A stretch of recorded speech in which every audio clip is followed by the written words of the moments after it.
10일 일본 언론의 탑 뉴스는 단연코 아비간 이야기입니다. 아비간은 아베 정부가 직접 나서서 무료 배포와 임상 실험 지원 등 무리한 약 장사를 해온 신종플루 약입니다. 그동안 아베 정부는 아비간이 C19 치료제로 엄청난 효과가 있다고 입에 침이 마르도록 선전해왔습니다. 그런데 그동안 아비간의 임상 실험을 계속해온 아이치현 후지타 의과대학의 도이 요헤이 교수가 아비간은 명확한 유효성이 나타나지 않았다 라고 발표한 것입니다. 아비간을 투여한 확진자와 투여하지 않은 확진자를 비교한 결과 통계적으로 뚜렷한 차이가 없었다고 했습니다. 과감하게 이런 결론을 발표하고는 임상실험 참가자가 89명으로 적었기 때문에 통계적 차이를 찾지 못했을 수도 있다 라고 사족을 붙여줬습니다. 일단 일본의 현재 분위기에서 이런 발표를 했다는 것은 엄청난 용기라고 생각이 됩니다. 그리고 사족을 단 것은 일단 차후를 고려한 기회주의적 입장이겠죠. 그럼에도 불구하고 후지타 의과대학의 발표가 충격적인 것은 후지타 의과대학은 그동안 후지필름과 처음부터 협력하며 임상 연구를 한 연구진이기 때문입니다. 지난 4월에 이루어진 임상 연구 중간 분석도 후지타 대학 연구진이 명확한 효능을 나타내지 못한다고 결론을 내렸기 때문에 5월 말로 예정된 약물 승인이 포기된 것입니다. 아베 정부의 엄청난 압력과 일본 국민들의 열화와 같은 시선에도 불구하고 아무리 노력을 하고 포장을 하고 방법을 찾아도 효과는 나오지 않는 연구가 계속된 것입니다. 일본의 일부 네티즌들은 이런 사실을 외면하고 후지타 의과대학과 요헤이 교수 수준이 부족하다 라고 비난하고 있는 것입니다. 일본 네티즌들은 특히 교도통신의 기사에만 몰려가서 화풀이를 하고 있습니다. 교도통신은 일단 보지 않는 것이 좋다. 교도통신은 악의가 많다. 교토대 팀은 10명이 회복되어서 유효성이 입증되었다고 했다. 교토대 임상자료를 좀 받아봐라. 유효성을 나타내지 않는다가 아니라 판단하지 못하겠다로 해야 한다. 이런 잘못된 뉴스를 내보내면 정말 아비간이 효과가 없다고 착각하는 사람이 많아질 수 있다. 위험하다. 이것은 렘데시비르를 밀고 있는 미국 제약회사의 공작이다. 아베 정부는 압력에 신경 쓰지 말고 아비간을 빨리 승인해라. 어떤 약이든지 100% 효과는 없다. 5%의 효능이 있어도 계속 사용하면 중증 환자가 줄어들 것이다. 일본의 아비간이 세계를 구원할 것이라는 환상에 빠져있는 아베와 일본인들은 지금 어찌할 바를 알지 못할 정도로 혼란에 빠져 있습니다. 게다가 7월 1일에 발표한 후지필름의 중대 발표로 한껏 들떠 있었는데 이런 소식이 들린 것입니다. 후지필름이 인도 제약회사 2곳과 해외 개발 생산 판매 계약을 맺었다는 것입니다. 후지필름은 즉각 두 회사의 약물의 임상 연구 데이터를 제공하기로 했고 중국과 러시아는 후지필름이 직접 나서기로 해서 이번 계약에서 배제되었다고 했습니다. 후지필름은 장사꾼이라 아베를 이용해서라도 효과가 없더라도 무조건 팔아서 돈 벌어야 하는 입장이니까 아베를 등에 업고 달려나가던 중이었습니다. 정말 아베는 되는 일은 하나도 남아있지 않는 상황이 되어버렸습니다. 아베 정부는 그동안 C19로 고통을 받고 있는 인류를 구할 약은 아비간이다 라고 큰소리 쳤습니다. 그동안 온갖 부패 스캔들에 휘말려온 아베는 C19에 제대로 대처를 하지 못한다는 평가를 일거에 뒤집을 수 있는 것이 아비간이었습니다. 그래서 의학에 대해서는 아는 것이 하나도 없는 아베가 아비간의 임상실험과 판매 승인에 대해 압력을 넣는 일이 발생하기까지 한 것입니다. 이미 아비간은 분명한 부작용으로 태아에 기형이 나올 우려가 있는 임산부에게는 절대 투약하지 않고 있습니다. 남성에게는 평생 불임의 문제가 발생하는 것으로 확인이 되었습니다. 그리고 C19 최종 판정자에게는 뚜렷한 약효가 검증되지도 않은 문제도 있습니다. 그런데도 아베 정부가 밀어붙이고 있었던 거죠. 아베는 아비간에 대해 트럼프에게 협력을 요청하고 트럼프는 미 식품의약국의 판매 승인을 압력 넣기도 했습니다.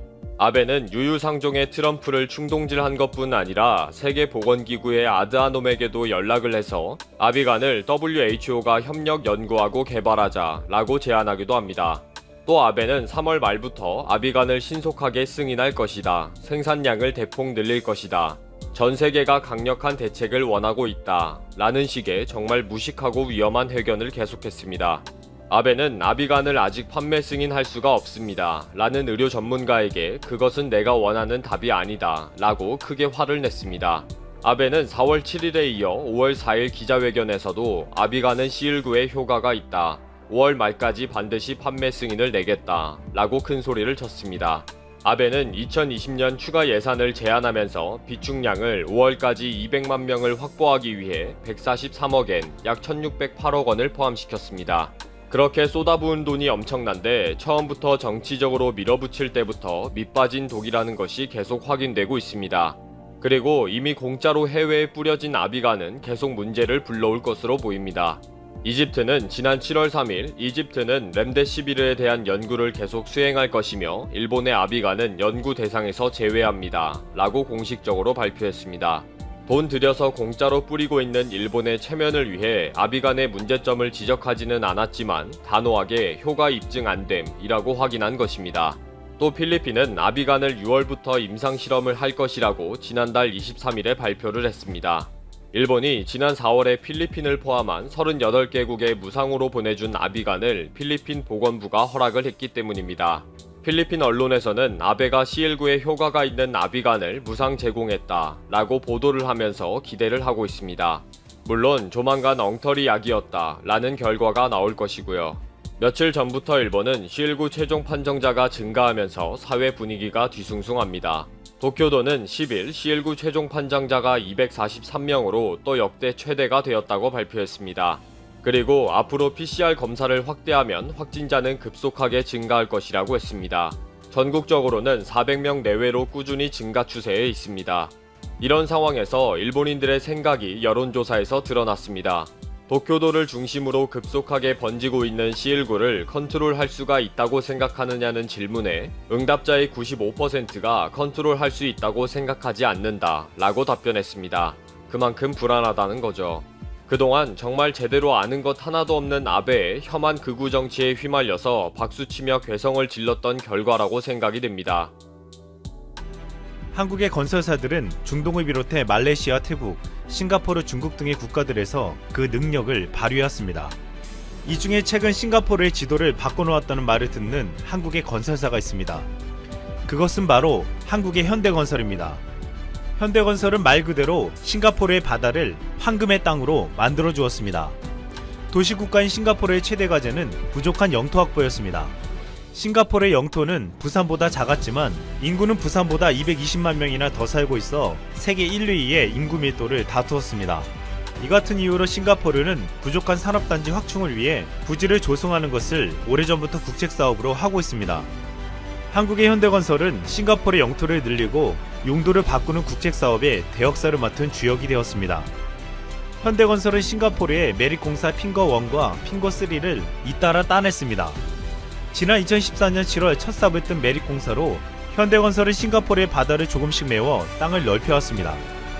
1981년 플라우테콩 메릭공사 수주로 싱가포르 건설시장에 처음으로 참여한 현대건설은 지난 39년간 준설 메릭공사를 통해 싱가포르 국토의 7%에 해당하는 토지를 새로 만들어냈습니다. 결국 부산 크기였던 싱가포르의 영토는 이제 서울 크기가 넘을 정도로 바뀌고 있습니다.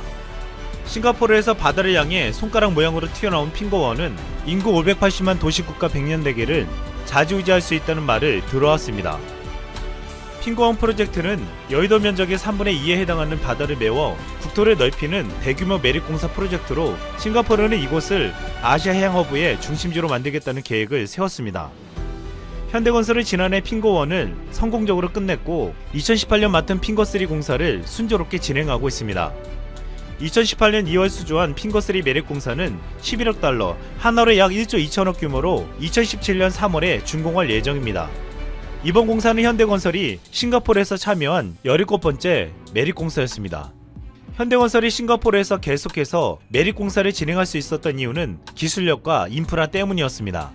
현대건설은 자체 제작한 케이스는 운반에 설치할 수 있는 2만 톤급 해상 플로팅 독을 보유하고 있으며 무엇보다 현대건설이 만든 케이슨의 경쟁력은 놀라울 정도였습니다. 케이슨은 바다를 매립하는 데 쓰이는 콘크리트 물막이로 교량의 기초, 방파제, 암벽 등의 본체형 구조물로 사용되고 있습니다.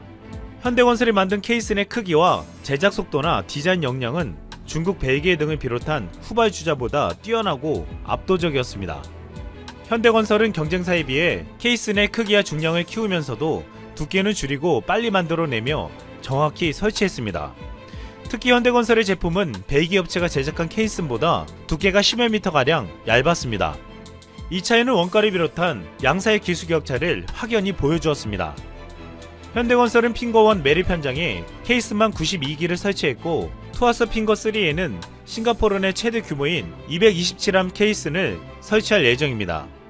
또한 핑거3 현장에는 현대건설이 최초 개발한 콘크리트 양생 자동화 시스템과 공장형 케이슨 슬립폼 등 신기술이 적용될 예정입니다. 싱가포르는 현대건설의 능력을 인정하며 신뢰해왔습니다. 현대건설은 싱가포르에서 2016년부터 2018년까지 3년 연속 건설 대상을 받아왔고 품질 우수, 건설 환경 선도기업, 환경 인증, 프로젝트 시공 능력, 프로젝트 생산성 등 5개 부분에서 지금까지 총 27차례나 수상했습니다.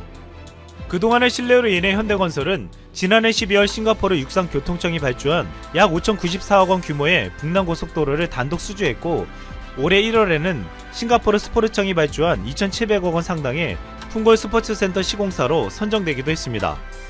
또한 현대건설은 싱가포르뿐만 아니라 중동과 동남아 시장에서도 연이어 수주에 성공하고 있습니다. 지난해 7월에는 사우디 아람코가 발주한 마잔 프로젝트를 3조 2천억원에 수주했고 12월에는 베트남에서 3천억 규모의 베가시티 복합 개발 사업을 따냈습니다. 또한 올해 1월에는 카타르 루사이 플라자타워, 알제리 복합화력 등 2조 4천억원의 수주를 따냈습니다. 작은 도시 국가이지만 구매력 기준 1인당 GDP가 세계 3위인 싱가포르는 금융과 관광, 무역에 앞서는 최첨단 국가가 되었습니다. 싱가포르가 이렇게 성공하게 된 데는 한국의 역할과 도움을 무시할 수 없었습니다. 관광지로 유명한 싱가포르의 상징적 건물이 된 마리나 베이센지는 이를 지은 쌍용건설의 명성을 높여주었고 이젠 현대건설의 매립공사로 늘어난 싱가포르의 영토는 한국 건설사들의 위용을 더욱 드높여줄 전망입니다.